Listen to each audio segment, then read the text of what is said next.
రాన్ నారాయణ్ రాన్. ఒక మనిషి తన జీవితంలో ప్రతిరోజు ఏదో ఒక పాపం చేస్తూనే ఉంటాడు. మరణించిన తరువాత అతను పైలోకానికి వెళితే అక్కడివారు అతన్ని స్వీకరించరు. ప్రతి మనిషికి అర్ధశక్తి ఉంది, అయినా కూడా వారు తప్పులు చేస్తూనే ఉంటారు. నేను ముందుగా నివసించిన చోట ఒక కుటుంబం ఉండేది. ఆ కుటుంబంలో 3 సభ్యులు, తండ్రి, తల్లి, కుమారుడు. ఆ కుమారుడి తండ్రి ఎప్పుడూ సిగరెట్ తాగేవారు. ఒక రోజు తన తండ్రిని చూసి ఆ కొడుకు కూడా సిగరెట్ దొంగిలించి తాగడం ప్రారంభించాడు.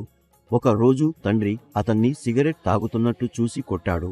కాని ఆ తండ్రికి ఎవరు చెప్పాలి? తండ్రిని చూసే కొడుకులు చెడ్డ అలవాట్లు నేర్చుకుంటారు.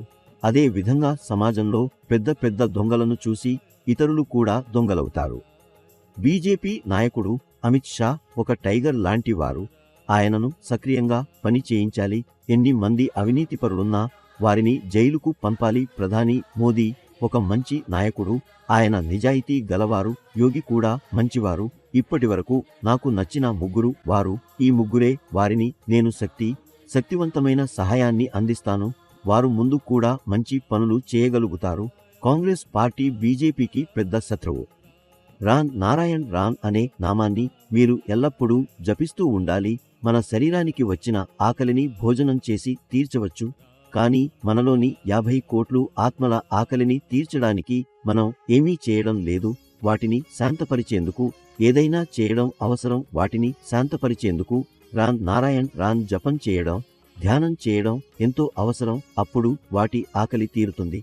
అవి శాంతించదగినవిగా మారతాయి. అవి శాంతించిన తరువాతనే మీరు మంచి ఆలోచనలు చేయగలుగుతారు. ధ్యానం గురించి ప్రతి ఒక్కరూ అవగాహన కలిగి ఉండాలి. ఒక మనిషి శాంతంగా కూర్చుంటే మాత్రమే మంచి ఆలోచనలు చేయగలడు.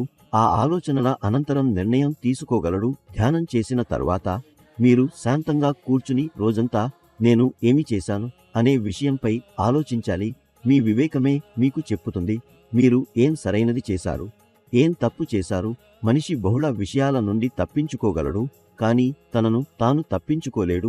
మనిషి తానే ఆలోచించాలి, నేను తప్పు చేశాను అని. అలాగే తనతో తానే ఒప్పందం చేయాలి, ఇలాంటి తప్పు ఇకపై నేను చేయను అని.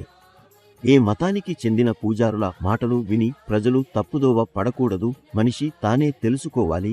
అతను జనసందోహంలో భాగం కాకుండా ఆ జనసందోహానికి నాయకుడవ్వాలి. మనిషిలో ఆ అర్థం చేసుకునే సామర్థ్యం ఉంది. మనిషి మొదటి నుంచి పాపాలు చేస్తూనే ఉన్నాడు. మతం పేరిట మోసగాళ్లను అనుసరించడం ద్వారా, తప్పు రాజకీయ పార్టీలను అనుసరించడం ద్వారా ఈ మానవ నిర్మిత మతాన్ని నడిపేందుకు అధికారం ఎవరు ఇచ్చారు? మనుషులే ఇచ్చారు. పరిష్కారం కోసం రాజ్యాంగం ఎక్కడ ఉంది? పరిష్కారం కోసం మతం ఎక్కడ ఉంది?